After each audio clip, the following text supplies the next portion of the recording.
ভোলার রাজাপুর ইউনিয়নের বিচ্ছিন্ন রামদাসপুর এলাকাকে মেঘনার ভয়াল ভাঙনের হাত থেকে সিসি ব্লক ও জিও ব্যাগ দিয়ে রক্ষার দাবিতে মানববন্ধন করেছে স্থানীয়রা। বৃহস্পতিবার রামদাসপুর গ্রামে এই মানববন্ধন অনুষ্ঠিত হয়।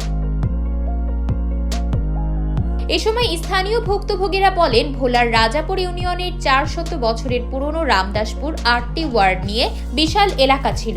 এই এলাকা ভোলা সদরের মধ্যে শিক্ষায় সবচেয়ে এগিয়ে ছিল। এছাড়াও চিংড়ি ও শস্য ভাণ্ডারে সমৃদ্ধ এলাকা ছিল রামদাসপুর। মেঘনার ভয়াল ভাঙনে রামদাসপুরের 7টি ওয়ার্ড ইতোমধ্যে নদীগর্ভে বিলীন হয়ে গেছে। হাজার হাজার পরিবার ভিটাহারা হয়ে অন্যত্র বসবাস করছে। অনেক পরিবারই নিঃস্ব হয়েছে, কিন্তু বিগত কোনো সরকারই এই পুরনো রামদাসপুরকে রক্ষায় কোনো পদক্ষেপ নেয়নি।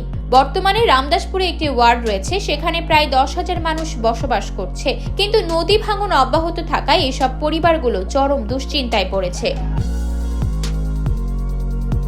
এখনই যদি রামদাসপুরকে সিসি ব্লক ও জিও ব্যাগ দিয়ে রক্ষা করা না হয়, তাহলে এসব পরিবারগুলো নদী ভাঙনে তাদের ভিটা হারাবে।